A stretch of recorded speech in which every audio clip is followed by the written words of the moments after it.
tell you that this is done with malice aforethought. And that's the only kind of malice, friends, that counts. It's the planned malice that is what we call the dynamic creative malice that gets under the cuticle.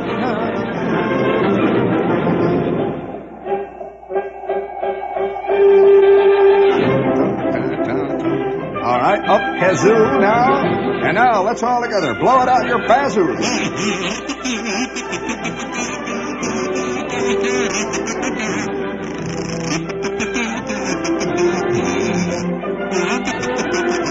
Keep it up there, way up down.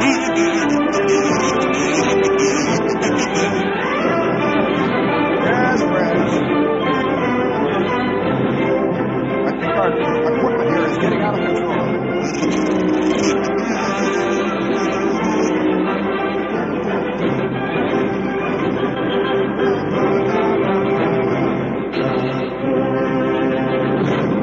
Well, good evening, fans. It's time once again to take a close look at the world of sports. It's time to see the views and hear the views of the people that make the headlines in the world of sports. And good evening, Malice fans, particularly tonight. Those of you who have enjoyed in the past good, wonderful, creative, dynamic doses of brutality and hate, as represented by most of the outstanding sports figures of our time. And so now, before we go any further, let's have a word from one of our sponsors. Bring it on, Don. Quick, that's it. 1, 2, 3.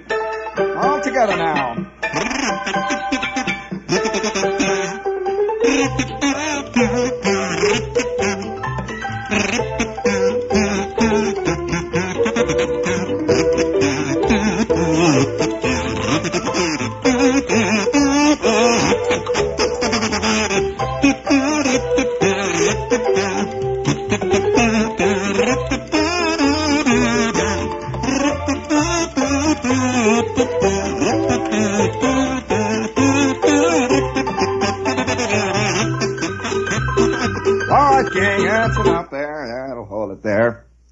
Yes, for you hate fans out there tonight.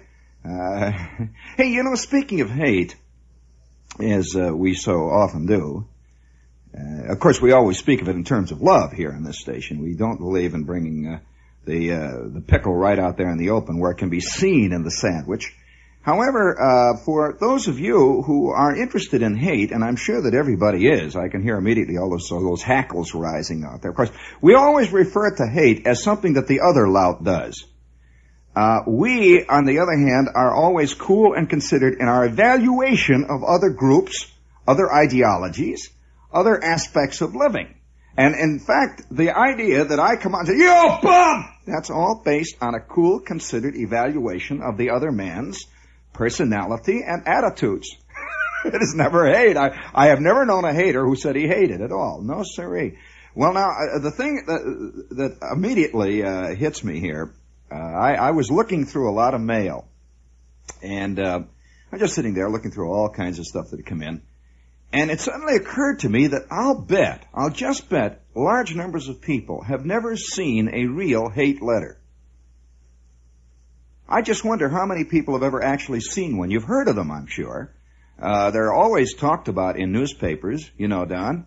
You hear people discuss them on the air and so on. And yet, I wonder how many people have ever actually seen a hate letter and have actually opened it. I don't mean seen one printed in a newspaper or see somewhere, you know, somebody's created one in a book or something like that.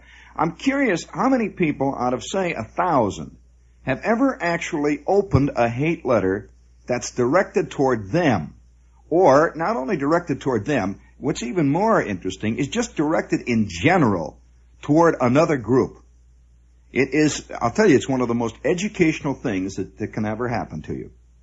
And you'll understand how trivial and how banal and how hopeless in many cases are the poor, wonderful ideas of the people who constantly play on a million violins and say that man is basically a beautiful creature. I'm sorry. I've seen some buttes, and I don't mean the usual hate kind. You know, I'm not talking about the opposite. Shepard, you got a rotten program. That's not what I mean by a hate letter at all. So don't immediately say, oh, yeah, well, somebody doesn't like a show. That's a hate letter. No.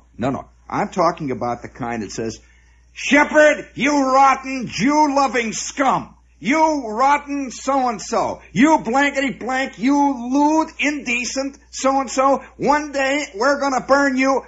That kind of stuff. I'm talking about the kind that brings in race. It brings in all kinds of beautiful little ethnic clouds. Oh, boy. and I find that there are several types of hate letters. Sometime I ought to do a show based entirely on the hate letter and read them to you. Just as they are. But the only thing that you will miss is the appearance of them. The appearance of hate letters is fascinating in itself. Almost always, hate letters are not signed. And when they are signed, they're usually signed, this is the guy who likes to think his hate is just a beautifully reasoned system of thinking. That's his hate letter. He'll set out in 19 pages to prove to me that one or the other racial groups is responsible for all the problems of the world. Or one or the other of course, always the group to which he does not belong. This is part of the hate syndrome, is that the thing you hate is never has any relationship to you except it's always attacking you. That's all. That's all there is to it. You're perfectly blameless, and you are a simple, honest victim of this terrible, terrible plot. And I guess the most interesting of all the hate letters are the plot hate letters, in which they will say the entire world situation is due to this group. The entire, whether it be the other party, often it's the other party. Now that's one of the most fascinating kinds of hate, is the dynamic political hate. It says, Shepherd, don't you realize that the Democrats since 1910 have been systematically selling out the American system, the American way of life? How many of these people do you know are on the payroll? On and on and on and on and on and on and on it goes. On and on and on. And, of course, it follows on the other side, too. And then you get the other letter that says, Dear Mr. Shepherd, of course you realize that the Republican program is based on an ancient program of reaction and hate, which leads inevitably to the conflicts that we find resulting in the dynamic of facing of arms. And boy, oh boy, oh boy.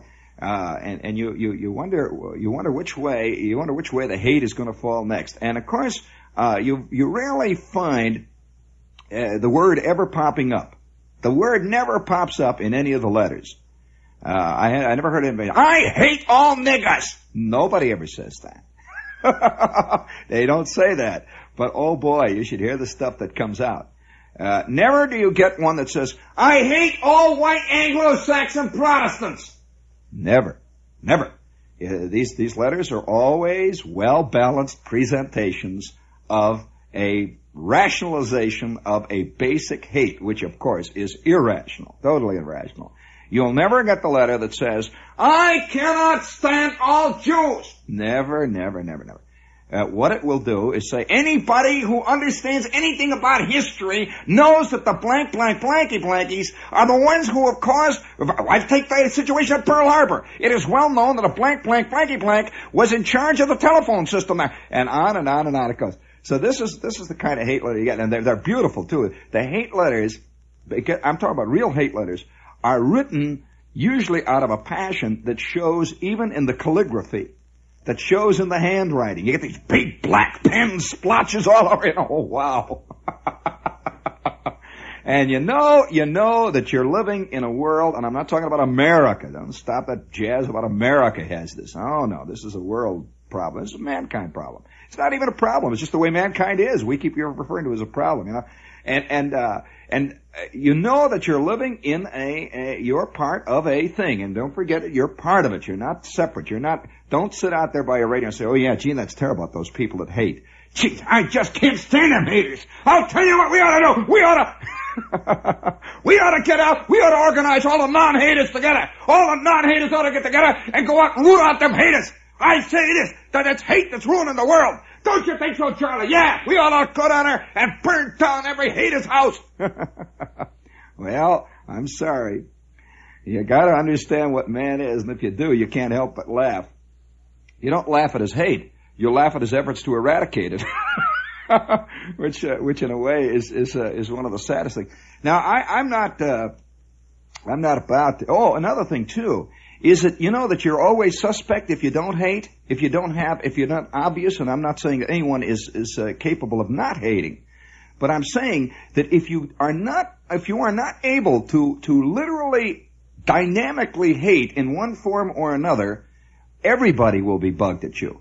Now here's an example. If you come on and you say, well, I just can't get to the point where I hate all Goldwaterites.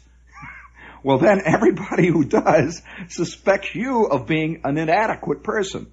Or, on the other hand, if you're a Goldwater man, if you can't get yourself to hate all fuzzy-minded liberals, then you're suspect.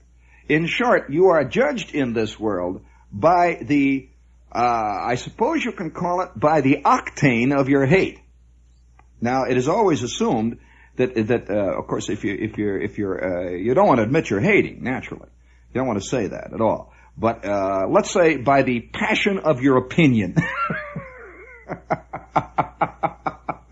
And you're judged by that. You literally are. And if you find yourself unable to hate sufficiently, if you find yourself, too, perhaps, I don't even want to use ridiculous words like civilized, because I suspect that civilization creates the hate.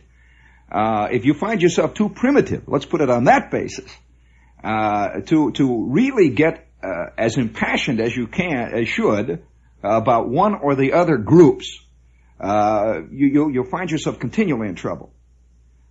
You have to accept totally one particular hate and live with it. Then you will be part of a group. If you're a core man, you want to burn down everything. Let's burn down the city hall! That's the end of it. You've got to have a demonstration.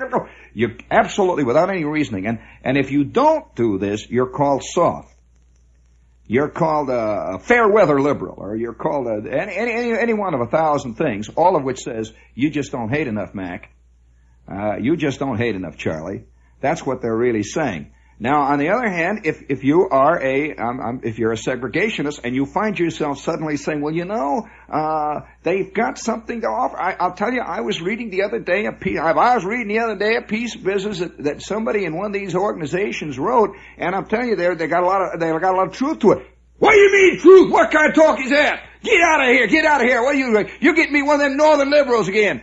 And you gotta learn to be absolutely arbitrary in your likes or dislikes, or else you will be always considered several things. One, you'll be considered fuzzy.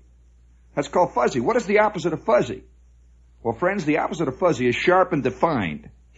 And I've heard that phrase pop up a lot of times in a lot of so-called thought-out, well-reasoned arguments. People say he's a fuzzy liberal, or he's a fuzzy hippie, or he's a fuzzy this, or a fuzzy that, or a fuzzy, or nothing is worse than a fuzzy conservative who kind of looks forward to the idea of Social Security and all that.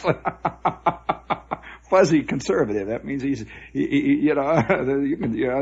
and so up and down the line. And again, I must say that the grayness of life is a thing that bothers a lot of people. The fact that it's impossible literally to be any kind of a logical person, and find yourself totally in one camp or another. And incidentally, they will always say that you contradict yourself. Invariably, if you say, well, that guy said so, this side says so, that's called a contradiction. Contradiction means, of course, admitting that there is a positive argument which refutes your main argument, which is unfortunately the fact of life, And I thought once in a while it would be great to come on here and just read you a whole series of hate letters. Now, hate letters of all kinds. I'm talking about hate letters that hate the Jews, hate letters that hate the Negroes, hate letters that hate the white Anglo-Saxons. Oh, you'd be surprised at that. Nobody talks about that. You'd be surprised at the number of letters I get from reasoned people who have blamed all the world's ills on what they call the WASPs. There are groups of guys who hate the Catholics. Oh, we know about these hates. The hates that are the most interesting to me are the ones that are just beginning to emerge. We all know the age-old hates, the hates of color. We know this. This has been around for 10,000 years. the hates of the Jews, the hates of the Catholics, and yet there are some pretty wildly interesting hates that are beginning to come out of the sea, you know, and they're never called hate. No, they're all called. Finally, we are beginning to speak the truth. That's what they're always said. Finally, it's time to face the truth. And of course, the guy goes out and you read 5 impassioned. He may be a professor. You'd be surprised the number of hate letters you get from economists and professors and one kind and another. Guys, very official stationery, you know. And you read it after 4, and you say, "What is this guy advocating?" And you read 4 pages, and you find out he's advocating what? You know, he's advocating burning anyone who's a Baptist.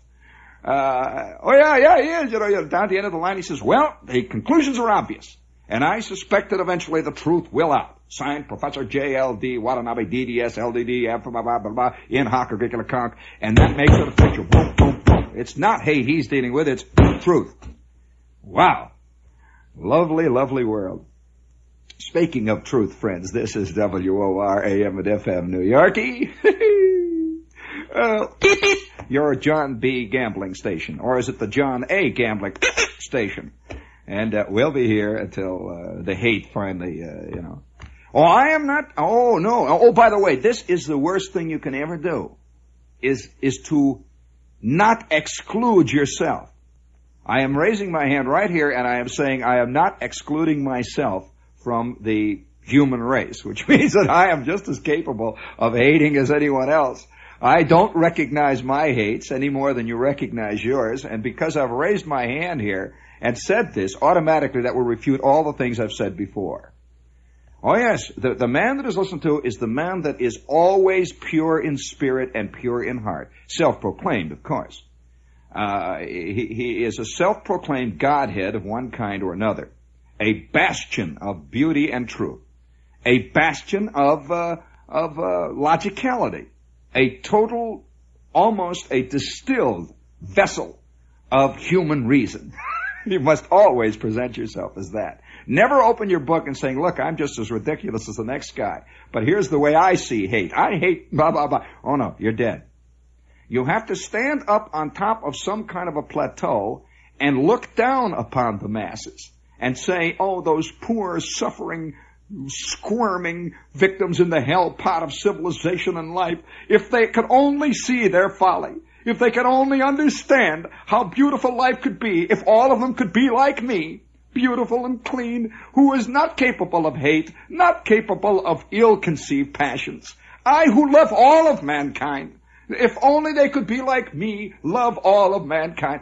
Believe me, you'll get a lot of people that will applaud wildly. Absolutely, because they, of course, think they too love all of mankind and not capable of any of the baser passions. Not at all. And I'm and then you ought to see the numbers of ladies. It's almost always ladies who write angry letters that sex has never been part of their lives. That they are not, that this is something that doesn't concern them. No, sir. And of course, it's venom pours out. Yeah, it doesn't concern them, I'll say. And then you see, did you look at that sad picture in the Village Voice? It shows a bunch of guys parading around outside the woman's house of detention, and they're in charge of some kind of league for sexual freedom or something like that. And you look at the pictures of the guys, you can see that's the last thing they've ever had. And if they had it, they would be in trouble. You can see it, it's a sad scene. And so everybody figures that it's a plot on the other guys that's keeping life from being beautiful. Absolutely, all the way down the line. No question about it. The really dyed-in-the-wool Republican feels that there would be any of this problem with communism and all that stuff if they had listened to him years ago. There would be that problem. Why? We'd have no this problem. There'd be no rioting in the streets if they'd listened to me. There wouldn't have been any unhappiness. Oh, these guys, where are these beatniks out there with the signs? That wouldn't have happened under a good system. Oh, what a beautiful way to view life. I wish I could get like that. I'd love it, the old expression, "in ignorance there is bliss"? Oh man. Oh boy, wow. Ignorance of the most, of course, most people don't define ignorance that way. They define ignorance as no schooling. Absolutely. They say, "Well, what do you mean? I went to school for 19 years. I have 7 degrees. I'm not ignorant." And so how is it that I'm blissful? And they're sitting out there with a big, happy, you-know-what eating smile on their face, you know? And they'll look you right in the eye, and they'll say to you, well, ignorance is bliss. What do you mean? I am a very happy man, and I'm not ignorant. Oh, yeah? To me, the ultimate in ignorance is ignorance of mankind itself. I mean, what you are, really, mankind. Ignorance has nothing whatsoever to do with the accrual of facts in an education. Ignorance has nothing whatsoever to do with the accrual of large numbers of essays on the appreciation of the English essay form of the late 19th century. I'm sorry. Nothing whatsoever to do. And yet, how do you define ignorance? I suggest you look up ignorance. Wow. It does not say, I imagine, unfortunately, most dictionaries would say ignorance, lack of education. Well, then how do you define education? Did you really define education as going 8 years to Amherst? Do you? Be careful. You know, it's a sad fact, but before the Renaissance, back in the Dark Ages, the great universities, there were tremendous, most people read about the Dark Ages, they think the Dark Ages, everybody's walking around, it's nighttime, and there's nothing happening, and nobody's reading, and so on. Well, I'm afraid that during those ages, some of the greatest universities were founded and grew to the sky. They were tremendous universities. And of course, they taught alchemy. They taught one thing or another. Well, the people at the time never defined it as a dark age. Hey, why don't we close that door? I don't know what's going on. There's more traffic here in the studio today. Close the door, please. Close it. There it is, and lock it. Say, stay out for the next 8 minutes, please. I don't know what's going on in there, but for crying out loud, why can't they fix that? Fix it when we're off, Yeah, I know. It's everything's breaking up here. It's all, next thing you know, Mr. Leader will be here. If you find out we're not on the air, we haven't been on the air since last Wednesday, and the money machine stopped. Well, oh man. But hate is, incidentally, speaking of hate, I have a short story about this subject. I don't want to bring it up in this context, but I did a short story for Playboy, the current issue of Playboy, the September issue of Playboy, on that very issue. And it's causing a little uproar, I'm afraid. A lot of guys like to define themselves as not capable of these things. Well, I don't know. I'm reporting on me, that's all. I'm not reporting on you, Fred. I can see that you're beautiful. I'm not reporting on, particularly the chicks, they're beautiful too. They don't want to, anytime you say that any female, I've noticed this on the air, and again, I must say this out of the fairness of having looked at mail and read it and heard the reports of phone calls and et cetera for the last 10 years or more here in the mass medium, that any time you refer to hate, all the women think that refers to men. They do. When you talk about war, that's something men do. Oh yeah. Oh, believe me, they do. When you talk about instability, that's men. That's men's stuff. That's what men do. And I get thousands of letters every year from women who say that if men were like women, there would be no war. This is one of the great, again, she will tell you then that it has nothing to do with hate. She has considered this thoroughly. And she goes on and will, page after page, define all the evils of mankind in terms of maleness. Oh boy. Oh man. And yet, on the other hand, then she'll say at the bottom, yours for equal treatment of women. Now, what does she mean by that? Then, honey, you also have to take your share of the guilt, The equal treatment of women involves taking your share of the crud. So you have to take your guilt, too, You have to say, well, yeah, Have you ever watched have you seen those pictures in the newspaper where it'll show a large number of angry ladies gathered outside of a southern school with some poor little Negro kid coming in? Oh yeah, da, da, da, da, da, da, da, da. And I am not anti-woman, I am sorry. But you know what's going to happen? Immediately I'll get thousands of letters saying I am, because I have dared to suggest that men and women are equal in all things. And that is a terrible suggestion to make. That shows I am definitely anti-woman by beautifully considered reasoned logic of non-hating ladies. Why don't they take you off the air and put somebody good back on again? I listen to Mr. Gambling every morning. He doesn't say things like that. Blah, blah, blah, blah. A non-hating lady. Oh, man. And you wait and see now. Almost all political campaigns of one kind or another are based on, a man who hates beautifully, who really does hate, recognizes hate as a pure thing, and it has no relationship to the thing that the hate is about, per se. In short, a good hater recognizes another good hater, and they both have something very much in common. Have you ever been around, it's like power. Power is another thing. Men of immense power, whether they be a tremendous star or a gangster, a top gangster or a top labor leader or a top producer or a top dictator or a top man of any field where power is the prime characteristic of the position, you'll find that there is an unspoken communion between all these guys. Oh, sure, many top labor men, or let's even forget labor, many top industry tycoons feel a certain relationship with Khrushchev, for example. He is a top tycoon. They both talk the same language. Oh, I know many of them. Oh, yeah, they sit down. And they're, because power does not have anything to do with the ideology. That, in short, the man who is a power man, he has nothing to do with the making of widgets. And so you'll find that a guy will be in charge of, let's say, a gigantic automobile company. And you talk to him, you find that he doesn't know, you know what, from third base about cars. You'll find that he does not know anything about automobiles. And there he is. What does he know about? POWER. That's what he knows about. And oh yes, I've known many, many people in this industry, radio, television, who are in charge of enormous empires. And you get right to them, and they haven't listened to the radio for years. They don't watch television. They know nothing about putting on a show or putting together a show. Nothing at all about the philosophy of communication. What do they know about? POWER. And yet, oddly enough, these guys will get honorary degrees from very serious universities. They'll give them a degree in communication arts. Give them a degree in contributing to the art of mankind. Oh, man, you know. And what they should give them, I think there should be a degree in power. I think there should be a school of power. I think that there should be a place where you learn it and study it. And I think that they should start making it a classical study, just like the humanities, you know, or like like business administration and so on up and down the line. Power, class and power.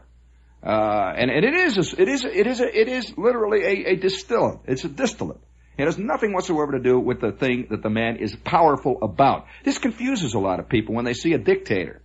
A dictator gets in and he's been all for beauty and truth and freedom and all that stuff before he gets in. All of a sudden he's in and he's belting guys on the top of the head with rubber stanchions, and he's throwing them into the clink. He's got them all in the Bay of Pigs. He's doing everything else to them. People wonder, what is this? What is this? Because he is a power. He's dealing in power. And of course he defines beauty. He defines beauty in terms of his power. That beautiful people are those who want him to be in power. Evil people are those who don't. It's as simple as that. And you'll find this in many companies. Beautiful people are those who believe in the boss. And you believe me, if the guy finds himself believing in the product more than the boss, he's going to be in trouble. If he goes into the boss and says, Charlie, I've got an idea what we ought to do to the number 7 widget, what we ought to do. Charlie's just sitting there and saying, well, when is he going to tell me that I'm beautiful? And if when's it going to come out that this is my idea? Well, I'll tell you, Charlie, the next thing you know, he's down the chute and he's out, and he wonders why. He says, I believed in widgets more than anything else. I lived, ate, I slept widgets, all I talked about. Myrtle, right? The terrible Myrtle, how many hours we'd sit there at dinner table, all talking about widgets. Why did Charlie fire me? Well, because never once did he mention Charlie as the most beautiful creature in all of God's heaven. And the reason that there are even widgets is because of Charlie. He made the big mistake. Well, now let's get back to hate. Hate is a pure thing, just as power is. And a good hater will always admire another good hater.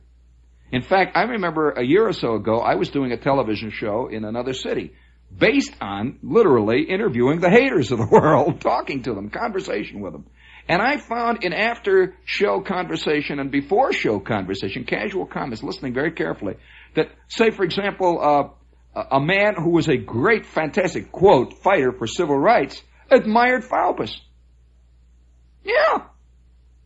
Well, this would seem to be a contradiction to most people. No, not if you recognize hate as a prime, almost an element. It's a pure element.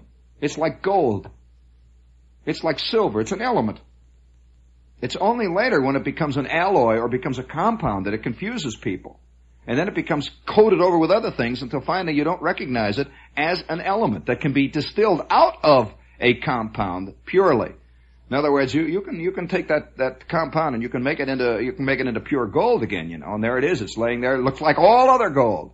Some gold is dissolved in the sea, some gold is in various compounds, one thing else. But you refine it and it's all gold and a yard wide. And I think that there are certain things in the human makeup that are elemental, that are totally elemental, have no relationship with the various compounds, the various chemical equations that they form. That once they're distilled, they're pure. Power is a pure thing.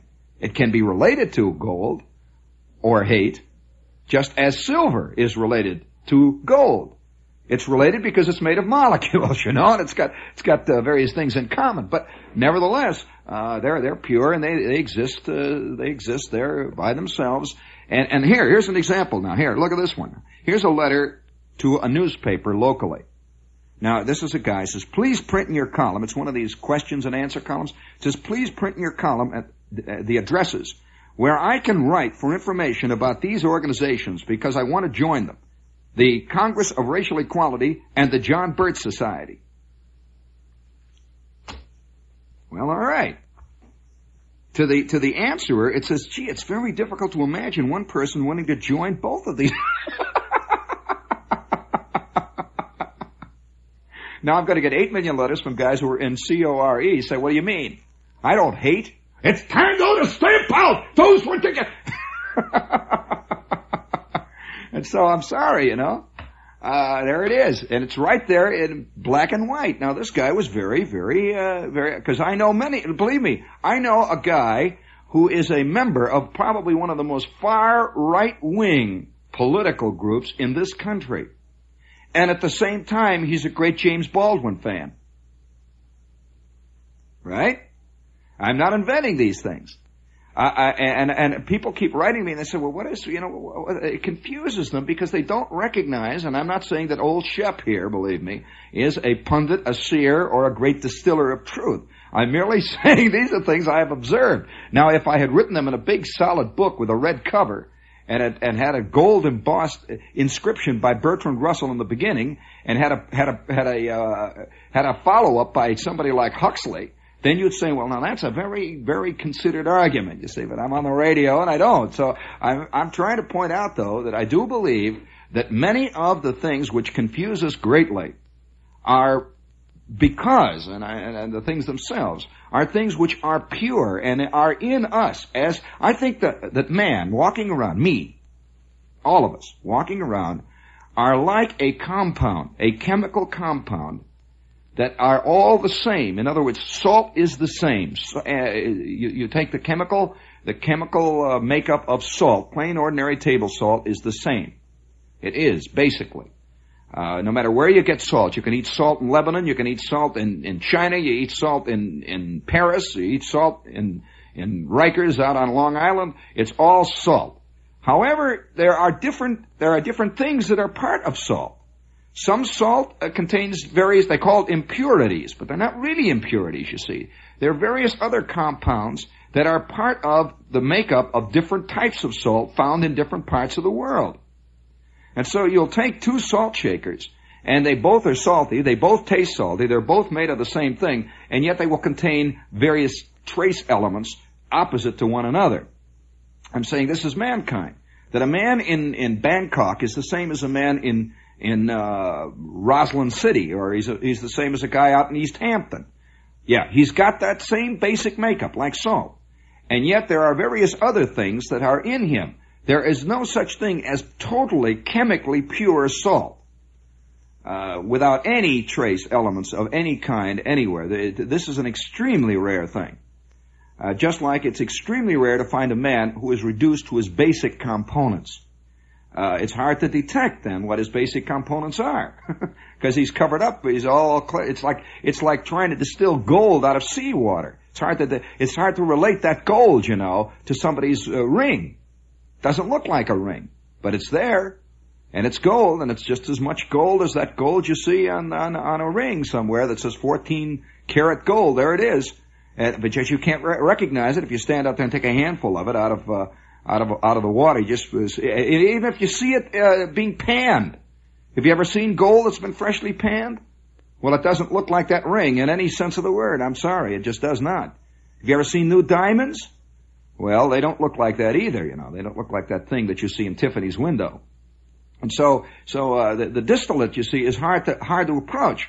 Now, some night, I think it would be a great show, from my own standpoint, would be to take about 3 or 4 or 5 representative hate letters of various kinds. Now, almost all, why do I get them? Well, for a variety of reasons. For one, a real hate person is very furious when he is presented with another side.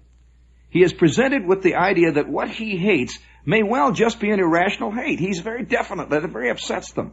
Another thing too that I find that many haters think somehow I'm on their side. Because one night last week, I might have, in glancing reference, made one of their arguments, you see. So the next thing you know, well, I'm glad to see you're one of us. Boy, I'll tell you, in 1964, after the election, things are going to be different. Ain't it right, Shep? What we're going to do is... Oh, man.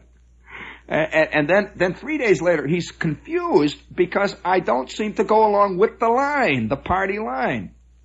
And why am I don't know. I can't tell you why. There are certain people, I don't know what they are. They're not truthful. They're not any more truthful than others. They're no more beautiful than others. I have to give this disclaimer. But there are people born into this world who find it difficult to swallow whole any one given line. Including, hey, what happened here? Well, we've cut off again. Including the line about yourself. You see, the thing... Hello, now we're going to have to try... Well, I don't know what happened here.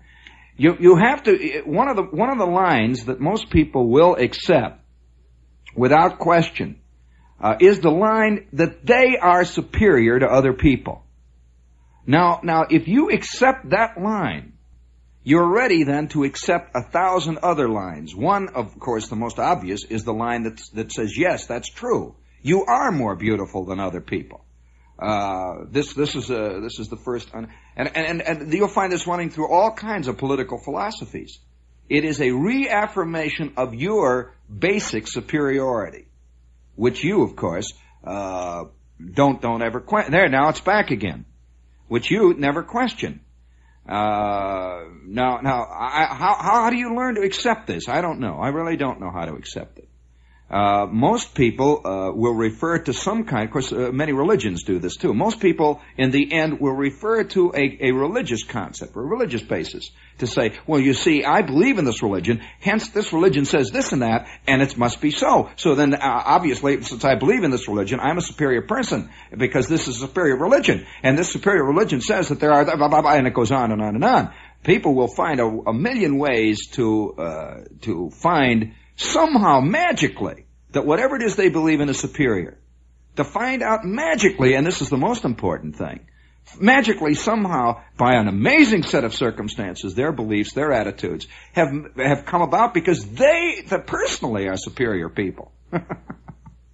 and it's never referred to as hate. Ever, let me tell you.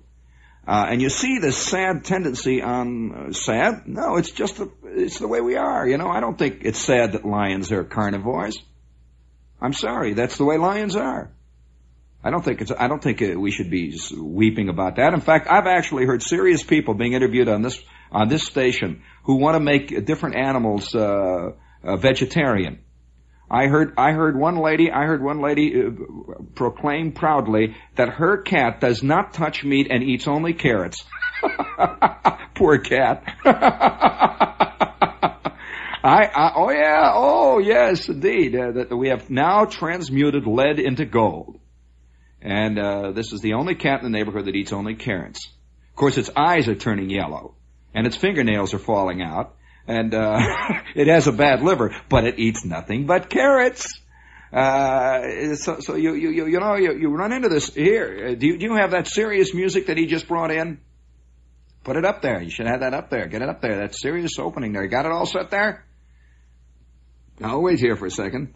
Because I'm really enjoying the hate scene. Oh, it's everywhere. You get out, you find, of course, it's hard to define what it is. It's just like almost the other elements. I don't think the Earth can ever define the elements that are in it. The Earth itself did not say, I am composed of silicon, that there is 14% oxygen here. The Earth didn't do that. People, just like the Earth, don't define their own elements. They're constantly confused by them, but they rarely define them. And you just hold. I'll give you the cue there for it. It's hard to say ever, for example, that if a guy, have you ever watched guys at a pro football game? Well, I'll tell you this, boy. The harder they hit, the more they love it. The more the guys are carried out. Break his leg! You know, this kind of, they love it when the quarterback is belted out finally and he is being carried off the field hanging limply there. You know, they love it. And I happen to like, football. But, to define these things as hate is very hard to do.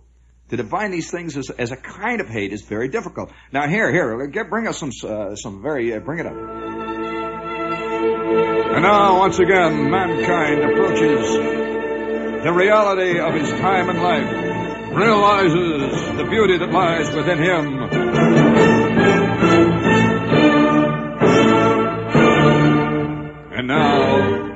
And now from a newspaper out on Long Island, the prayer for today. Bless and protect our tested concept of free enterprise, dear God of love, by which America's initiative and production and marketing have become the admiration of the world. Help me to understand how this foundation is so endurable for the sustenance of our God-given liberties. May I, dear God, never underrate such American enterprise, its organization, its personnel, with knowledge of how to make and to sell, and how to teach others to make and to sell. For I know that thereby are liberated not only the yearnings and satisfactions for creative labor and satisfied desires, but of that combination of dignity and health and spiritual potential which raises humanity into the upper strata of hope and self-confidence and security and faith. Oh, dear God, teach me to make and to sell better, that I may rise above the lowliest slave. And we dedicate tonight's prayer to Willie Loman.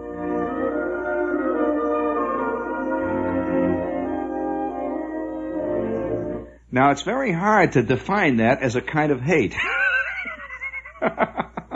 It's very hard to define that as a shaky premise.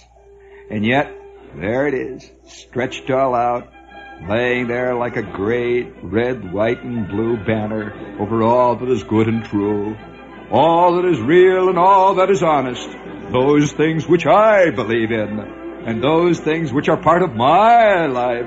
Those are the good, the God-given things, which will finally bring all of mankind to its senses and raise mankind to the final beautiful creature.